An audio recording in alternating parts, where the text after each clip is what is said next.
said to ours, you know, we can't work with you any longer. And, I think he knew that that was coming anyway. Bill Ward was not just the drummer of Black Sabbath. He was the quiet soul who breathed life into the sound of hell that opened an entire era. His heavy, relentless beats, still tinged with a shadowy blues, turned the drum kit in his hands into more than an instrument. It became a character of its own, keeping rhythm in chaos, giving breath to the darkness. People said Ward's drumming was like hammers falling from Birmingham's steel mills, heavy, rough, and haunting to the bone. Yet behind that storm was a fragile man. On stage, Ward was like a machine that never tired, but off it, he collapsed many times from alcohol, drugs, and mental breakdowns. This very contradiction made the audience see Ward not as a wild rocker, but as a wounded human being, a fragile soul hidden behind the hands that created sounds that made the world tremble. In a band full of conflicts with Ozzy, Tony, and Geezer, Ward was always the soft heart. Each time he left, whether because he was forgotten or because his body could no longer endure, only deepened the image of a brother standing on the sidelines, but never abandoning his love for the band. And the greatest tragedy? When the whole world rejoiced over the legendary reunion of 2012 to 2017, Bill Ward was entirely absent. No drums, no name, no word of thanks. That image, a co-founder left behind, became a wound in the memory of fans. Follow this story to the end to meet a very different Bill Ward. Not only the drummer who opened the gates of heavy metal, but also a man who carried both strength and tragedy. Unforgettable to all who knew his sound. And perhaps his greatest tragedy was not in music, but in the silence that shrouded his entire life. Early life. Bill Ward was born on May 5, 1948, in Aston, an industrial district of Birmingham, England. This was a time when Britain was still deep in the aftermath of World War II, the city thick with coal smoke, the skies choked by factory chimneys, the pounding of steel hammers echoing day and night. Birmingham was then known as the City of Steel, a place where hard labor was the default fate for young men, and the dream of becoming an artist was almost non-existent. Ward's childhood was tied to a small home filled with tension. His father worked in a metal furnace, hot-tempered and strict, venting his anger through violence rather than words. The beatings, the suffocating silence after dinner, and his mother's constant fearful gaze left scars that never fully healed. Years later, Bill admitted, "I grew up believing I had no right to exist unless I was perfect, unless I obeyed." In that atmosphere, young Ward learned to shrink into himself, while at the same time searching for a way out. Music arrived as salvation. Bill never received formal training. Instead, he taught himself by drumming on walls, on the dinner table, on empty cans. He was hypnotized by the sounds coming from the radio, jazz, swing, blues from across the Atlantic. One evening, at the age of 12, Ward happened to hear Art Blakey's drumming on the BBC. He recalled how he sat frozen, heart beating with every ride cymbal, and in that moment, Ward knew the drums would be his lifelong voice. Not long after, Ward had his first chance to sit behind a real drum kit, an old set borrowed from a local band. In front of about 20 people in a small pub, his hands trembled, but the moment his sticks hit the snare, he felt as if the whole room had fallen silent just to listen. That night, the applause was sparse, but for Ward, it was the moment he realized he could be seen, at least through rhythm. When he later joined the Rest and Mythology, Ward was still playing on a patched-up old kit. The skins taped over, the pedals squeaking, the cymbals cracked. Yet the very lack of resources gave his drumming its raw, jagged edge, like steel crashing in the dark. Ward later said, "I didn't know how to tune drums like the pros, but my sound was real, because it reflected the life I was living." Still, his passion found no acceptance in the society around him. In Aston, boys his age smoked, worked as mechanics, or fought in the streets to prove themselves. A kid with a drum kit, obsessed with foreign jazz, was seen as weak and strange. Ward was mocked, pelted with stones, even beaten simply for being different. In that isolation, he turned to alcohol. His first drink at only 12. Liquor became a temporary escape from pain and the seed of an addiction that would haunt him for decades. By 14, Ward was both studying and working in a factory, a cycle with no escape for most Birmingham youths. Yet he clung to his drums. At 15, he played with a small group at a local club, often drumming drunk though he was underage. At 16, Ward joined the Rest, and later played with Tony Iommi in Mythology. These experiences with local bands sharpened his skills and led him to a fateful encounter with Ozzy Osbourne and Geezer Butler, companions who would go on to form Black Sabbath with him. Crucially, Ward was not only learning music, but also absorbing Birmingham's social atmosphere. This industrial city forged a unique generation of artists. Tony Iommi, Geezer Butler, Ozzy Osbourne, and Bill Ward all grew up in the same environment of poverty, violence, and gloom. That very darkness seeped into their music, creating a sound heavy, sinister, and utterly different from the rock of the time. As a teenager, Ward carried within him two opposing currents: a drumming pulse full of life and a spirit fractured by violence, alcohol, and isolation. Amid the shadows of Aston, he heard rhythms echoing in his head, not the drums of grand stages, but the faint heartbeat of a boy learning how to survive. That was the first sound of a legend. Early career. By the time he turned 17, Birmingham no longer looked to Bill Ward like a city of dreams, but rather a machine grinding youth down with smoke and molten steel. Friends his age went straight into factories, resigning themselves to the fate of laborers. Ward chose a different escape, sitting behind the drums, not to get rich, but to prove he still existed. The first band he joined was The Rest. There, Ward sat before an audience for the first time, just a few dozen people in a local club. He was drunk, his kit was falling apart, but when the stick struck, the sound came out raw, jagged, and alive, enough to make a few heads turn. No one thought they were watching a star, but for Ward, it was the first time he felt he wasn't invisible. Later, Ward joined Mythology and met Tony Iommi. They barely needed words. One carried jazz blues rhythms, the other unleashed riffs heavy as steel hammers. Both had grown up with violence. Both saw music as refuge. In rehearsals, Ward pounded instinctively, Iommi dropped riffs, and they would glance at each other, nodding silently, as if they had just touched something no one else had done before. In 1968, together with Ozzy Osbourne and Geezer Butler, they formed Earth. But Earth was hardly remarkable, playing in rowdy pubs, dodging beer bottles from the crowd, arguing over gas money. Ward's kit was patched together, the skins taped over.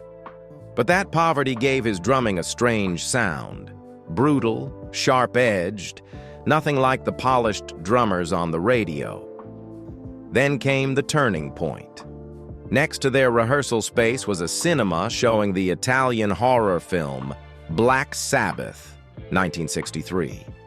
Geezer Butler remarked, "People pay to be scared in the theater, so why should music only be about love and sunshine?" The idea struck. They would make music to inspire fear. Earth changed its name to Black Sabbath. In one rehearsal, Tony Iommi played the first riff of the song Black Sabbath. Ward recalled, "It made my skin crawl. I'd never heard anything that frightening." Right then, the band's style was born. Heavy, slow, eerie, as if a door had opened onto a realm no one had dared to enter. Their debut album, Black Sabbath, 1970, was recorded in just one day at Regent Sound Studios, London, because they were broke. The studio was small, the air smelled of booze, and Ward, drinking as he played, often staggered and had to redo takes. One engineer sneered, "What the hell are these guys playing?" Just noise. Yet that very instability gave the drums a raw, dangerous sound, like coffin nails hammered in the night. Critics scoffed, calling it the devil's music, vulgar noise. But in Birmingham, young workers stood frozen, spellbound. For them, Sabbath was the truest voice, dark, discontent, unapologetic. Just months later, they wrote Paranoid, 1970. It started as filler. Iommi riffed, Ward instantly locked into a pounding beat. Ozzy screamed out the lyrics. The whole thing came together in 20 minutes. No one thought it would become their biggest hit. But when the album dropped, their first US shows turned into chaos. Tens of thousands of fans screaming Paranoid in unison, making it the rebellious anthem of a generation railing against war and injustice. Behind the scenes, Ward was the silent timekeeper. He often had to hold the beat tight so Ozzy wouldn't lose time, since Ozzy forgot lyrics and slipped off rhythm live. Yet few mentioned it. Within the band, Tony, Ozzy, and Geezer began gaining recognition and commercial clout. Ward, quiet, yielding, sank deeper into alcohol. He admitted he often had to drink just to gather courage before walking on stage, and once suffered a panic attack right in the wings. By then, Black Sabbath was being hailed as the fathers of heavy metal. But Bill Ward, the drummer blending jazz subtleties into crushing metal, was already starting to feel left behind. Still, his drumming remained the single thread holding that chaos from collapsing. Career success Paranoid, 1970, turned Black Sabbath from a group of Aston kids into a global phenomenon overnight. The title track, written in just 20 minutes when Tony Iommi tried a riff, Geezer laid down the bass, Ozzy screamed out a melody, and Ward instinctively locked the beat, unexpectedly became the anthem of a generation living through war and social unrest. The album shot straight to #1 in the UK, top 20 in the US, selling over 4 million copies in America alone. On their first US tour, tens of thousands of fans sang in unison, transforming these working-class kids from Birmingham into reluctant heroes. Ward recalled getting goosebumps, hearing stadiums roar to the rhythm of his drumming, a moment that left him both proud and humbled before the crowd. Backstage, however, was a different picture. Their debut, Black Sabbath, 1970, had been recorded in just one day at Regent Sound Studios in London when they were still broke. The studio reeked of cigarettes and cheap beer, peppered with the mocking laughter of journalists who had dropped by. Ward, drunk and staggering, often had to redo takes. Yet that very roughness created a sound no one would ever replicate. Critic Eduardo Rivadavia, All Music, later wrote, "Ward turned instability into a weapon. His drumming on the debut is the sound of coffin nails hammering a new genre into existence." In 1971, Master of Reality pushed Sabbath to another level. Ward's suffocating bass drums and razor-sharp cymbals laid the foundation for doom metal. Modern Drummer observed, "Bill Ward is a metal drummer with a jazz heart. His slow, crushing hits didn't just keep time. They defined the very idea of being slow but terrifying, a template countless doom bands would follow." A year later came Volume 4, 1972, recorded amid a blizzard of cocaine. The studio had turned into a battlefield of white powder, so much so that Sabbath thanked cocaine on the album sleeve. Ward played Snowblind in a haze, drifting off-beat in places, but the band kept it that way. Tony Iommi explained, "We knew Bill wasn't right, but that rawness sounded truer than perfect takes. Sabbath didn't just survive, they thrived."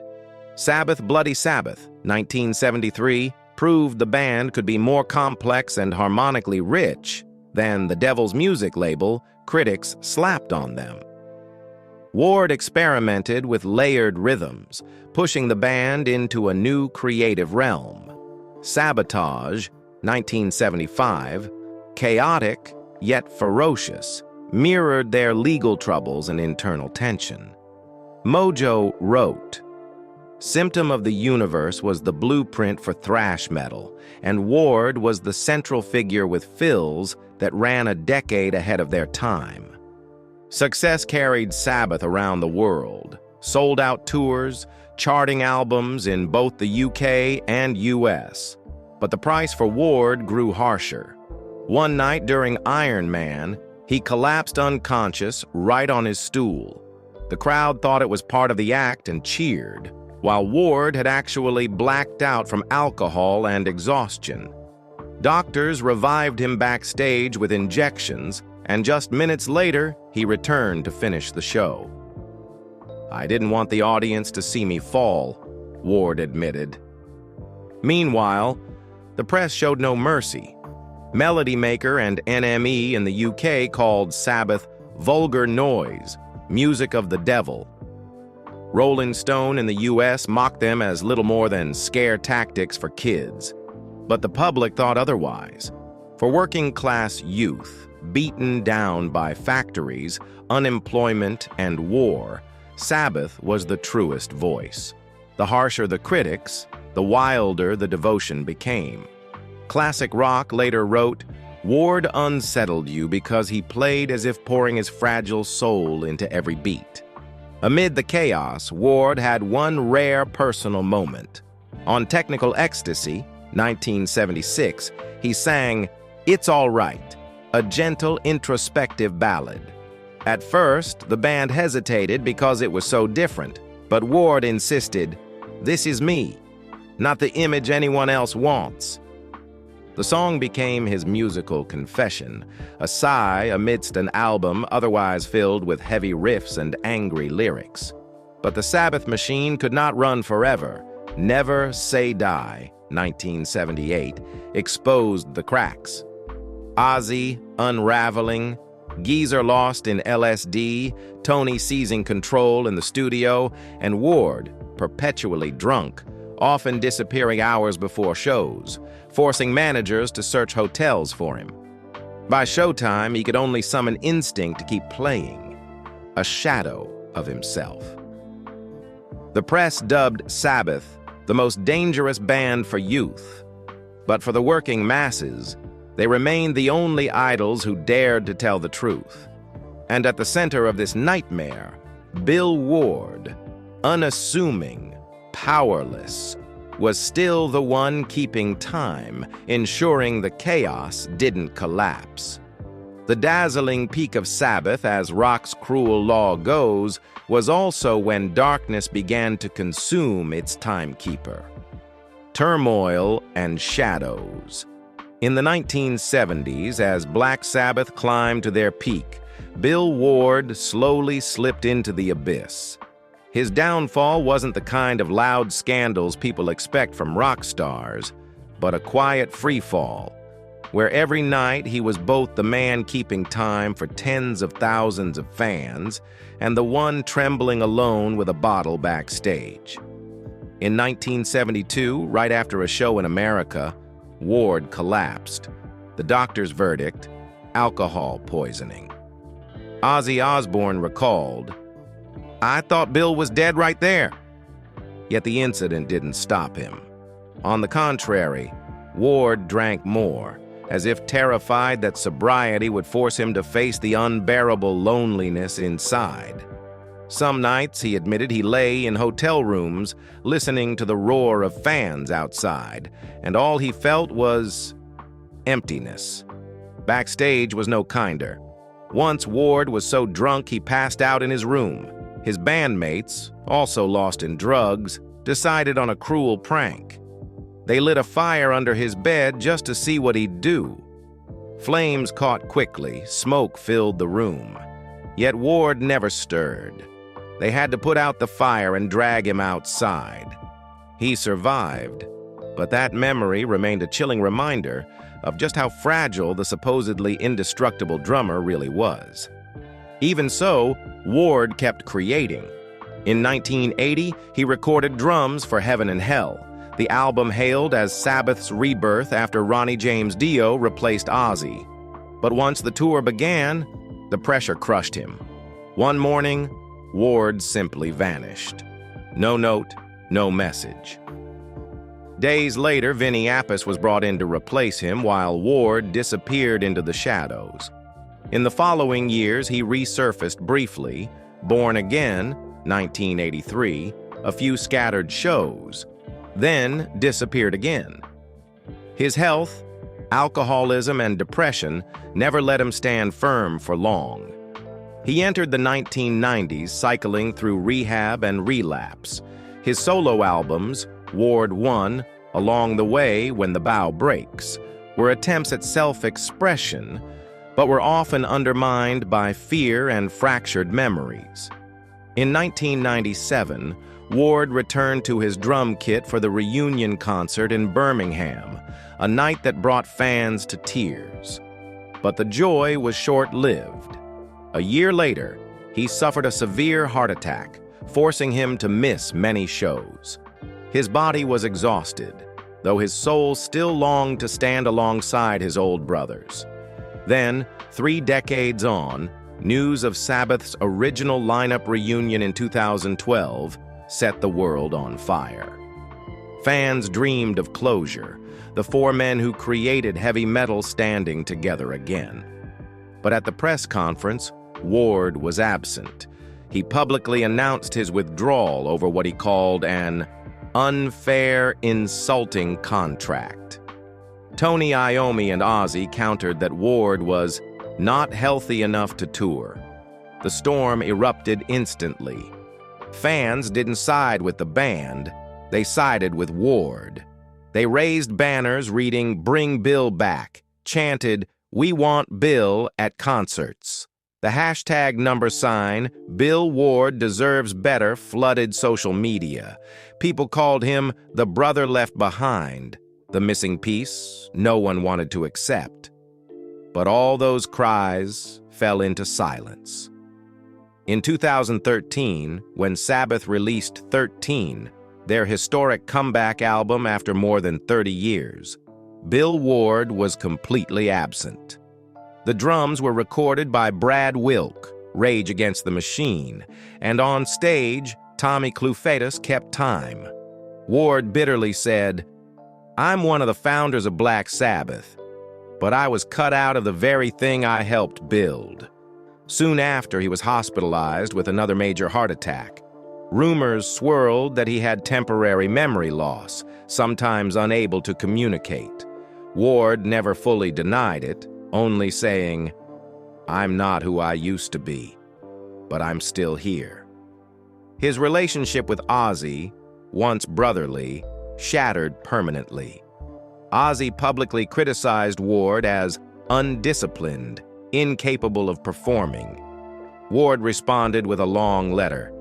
"I am hurt and saddened to be publicly disrespected by someone I once called my brother." From then on, he never returned to Sabbath. No scandals of love affairs, no moral disgrace. Bill Ward's tragedy lay in silence. He once wrote on his blog, "They can erase my name from the album sleeve, but they cannot erase my drums from the hearts of listeners." It wasn't defiance, but the only way left for him to affirm himself, not on stage, but in the memory of millions of fans. Personal life. If Bill Ward's career was a chain of heavy sounds, then his private life was a series of broken silences. He married 4 times, but every marriage ended in collapse. No wife's name was ever made public. No family photo ever appeared in the press. Ward chose silence, but that silence could not hide the truth. He never found a lasting home. In a later interview, Ward admitted, "I was always the one to leave first." Those marriages often fell apart at the same turns as his career. The first breakup coincided with his departure from Sabbath in 1980, when he vanished mid-tour. Another came in the late 1980s, when he was drowning in alcohol and directionless, and his wife chose to walk away. Later relationships followed the same pattern. Ward drunk, depressed, disappearing for days without explanation. For any woman, it was not just a hard marriage, but a battle against the demons inside Ward's mind. A battle he lost. Time and again. Ward had 3 children, 2 sons, Nigel and Aaron, and a daughter, Emily. But he was never the father who showed up when he was needed. During Sabbath's years of constant touring, he was rarely at home. When not on the road, he was buried in drink.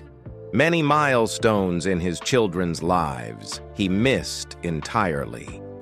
He remembered one birthday for Emily. The family gathered, the cake lit, but the father never came.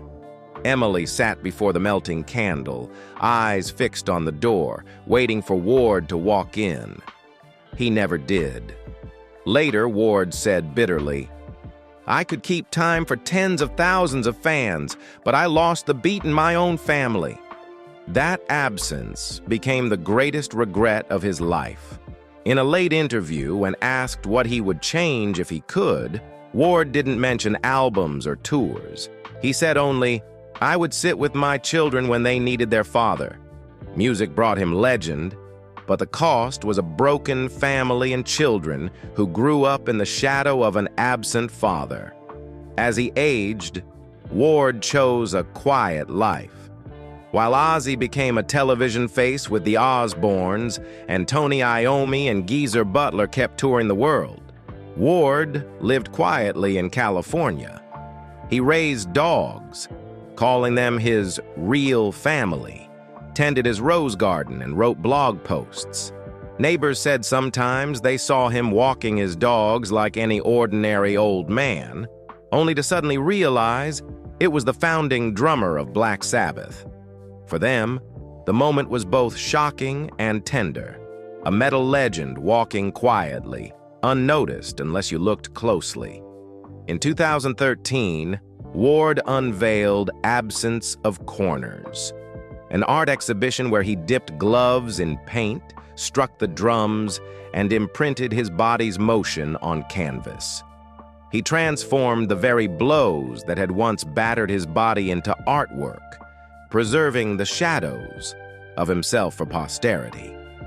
On his blog, he wrote heavy reflections on death, forgiveness, and the loneliness of a man who once stood before seas of people, but now faced only empty rooms. "I once had tens of thousands beneath the stage," he wrote. "But in my bedroom, it's only me and the nightmares." Ward never courted scandal, never chased noisy headlines. His private tragedy was silence, 4 failed marriages, 3 children raised in absence, and a life always on the margins of happiness.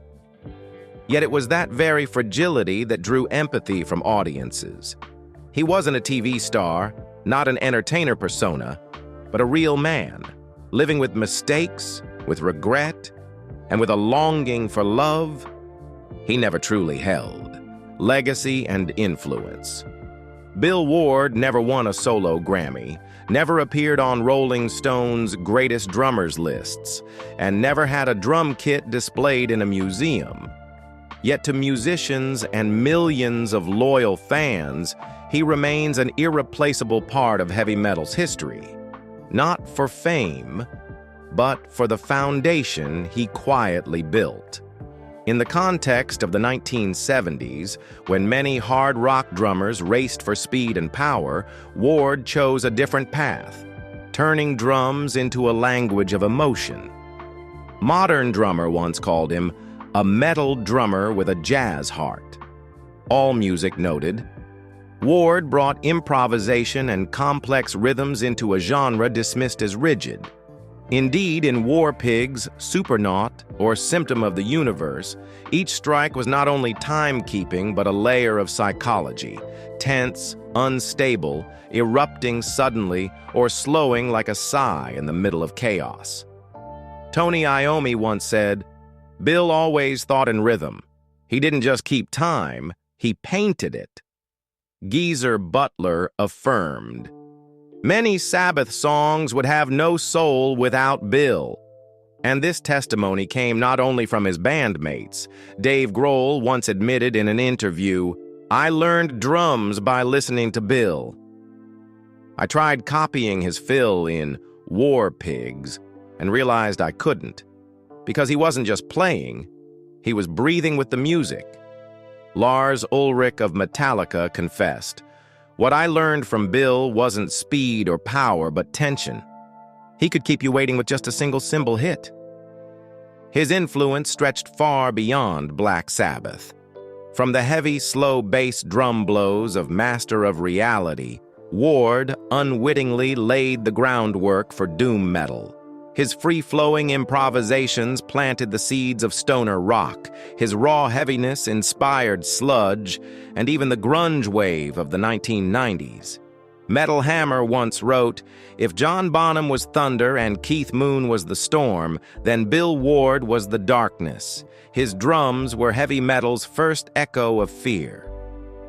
Ward's quiet nature stood in stark contrast to the showmanship of his contemporaries. John Bonham stunned, Ian Pace dazzled, but Ward, as one classic rock critic wrote, made you uneasy because he played as if pouring his fragile soul into every beat. Ward also sought to turn his body itself into legacy. In 2013, he debuted Absence of Corners. Wearing paint-soaked gloves, he struck his drums, imprinting each blow onto canvas. It wasn't just visual art. It was ritual, preserving body and memory, where every drop of sweat, heartbeat, and tremor became testimony. One critic described it. Ward transformed the blows that once destroyed his body into legacy, as if saying, this is my body, and this is how it lived with music. The public felt it too. When Sabbath reunited in 2012 without him, tens of thousands of fans chanted, "We want Bill," and waved banners saying, "Bring Bill back."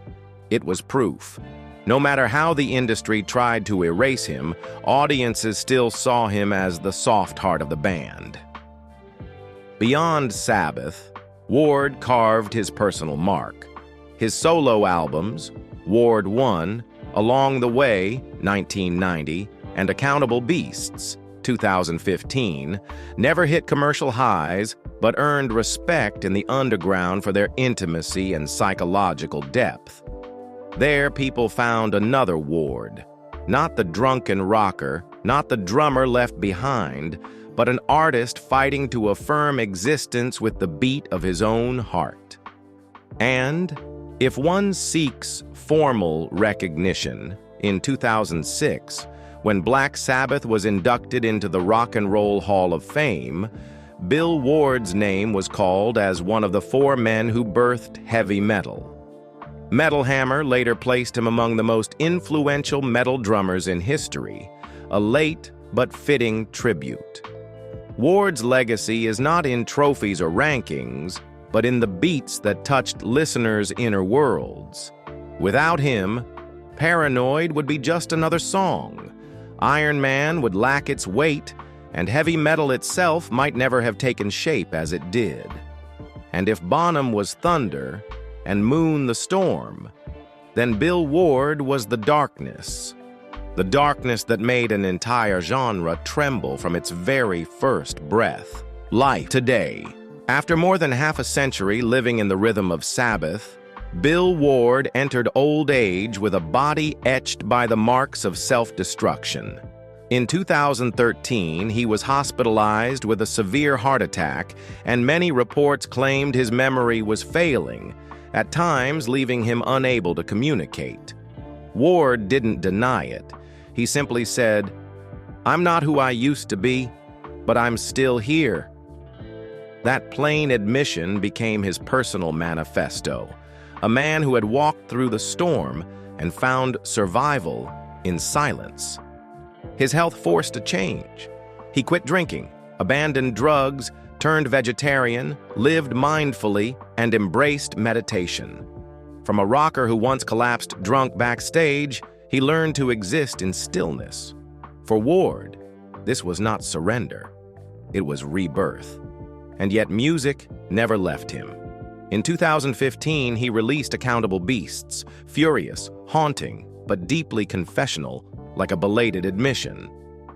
If Ward won along the way, 1990, was his first personal voice, then Accountable Beasts felt like closure.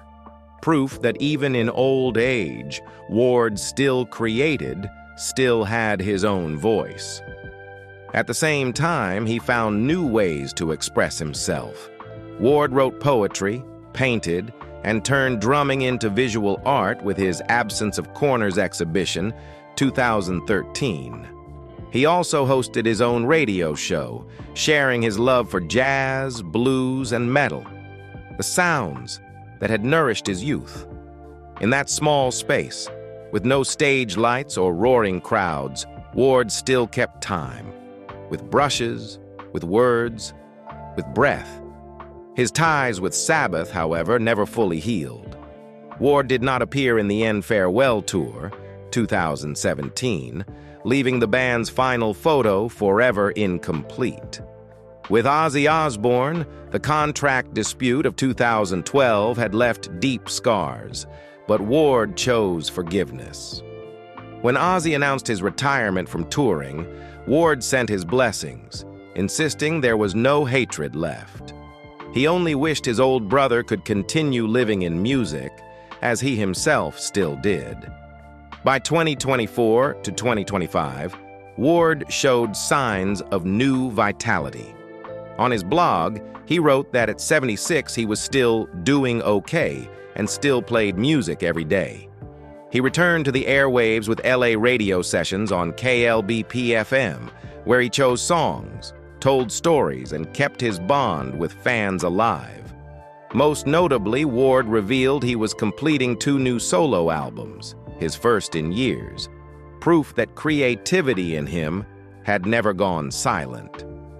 On July 5, 2025, Black Sabbath reunited with all 4 original members for a final concert at Villa Park in Birmingham, their hometown.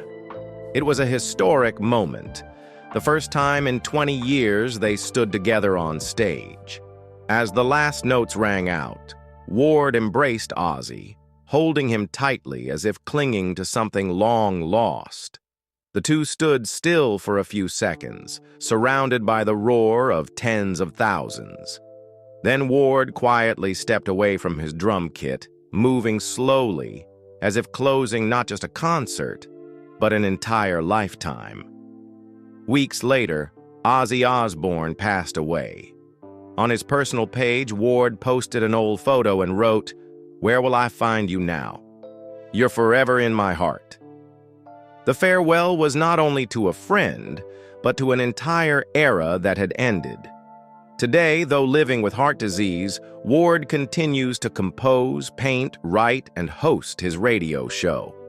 He no longer needs stage lights to define himself. For him, as long as he can keep a rhythm, with sticks, with a brush, or with his own heartbeat, he still exists. And for fans, that is enough. Bill Ward is still here, still the quiet heartbeat of heavy metal. His journey closes in symmetry.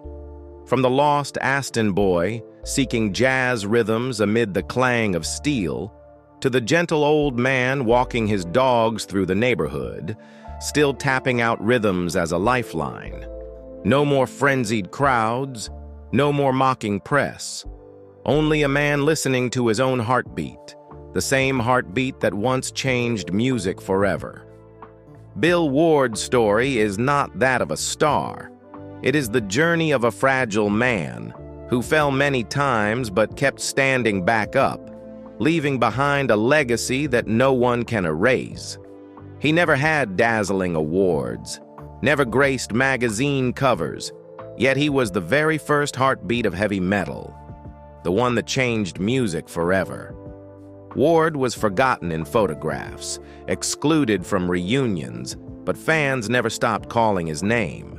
They chanted, "We want Bill," raised banners reading, "Bring Bill back," proving that no contract or media narrative could change the truth. He was the soul that made Black Sabbath incomplete without him. Even Tony Iommi once admitted, "Bill didn't just keep time, he painted it." Geezer Butler said bluntly, "Many Sabbath songs would have no soul without Bill." That final image still echoes. In 2025 at Villa Park, Birmingham, Ward embraced Ozzy after the last Black Sabbath concert. Just weeks later, he wrote his farewell when Ozzy passed, as if closing not only a chapter of the band, but of his own life. From the gloomy Aston boy trembling behind his first drum, to the gentle old man walking his dogs in the neighborhood, still patiently keeping rhythm every day. The circle had closed. And though that heart has cracked many times, it still beats, enough to remind us that heavy metal was born from a single drum beat, and that drum beat bore the name Bill Ward. Perhaps that is the true definition of an artist. Not the loudest one, but the one we never forget, even in silence. So what about you? Do you remember Bill Ward most in the thunder of Paranoid, or in the image of an aging man quietly tapping out rhythms in the dark? Share your thoughts in the comments, and don't forget to hit like and subscribe to help us preserve the untold stories of rock's greatest legends.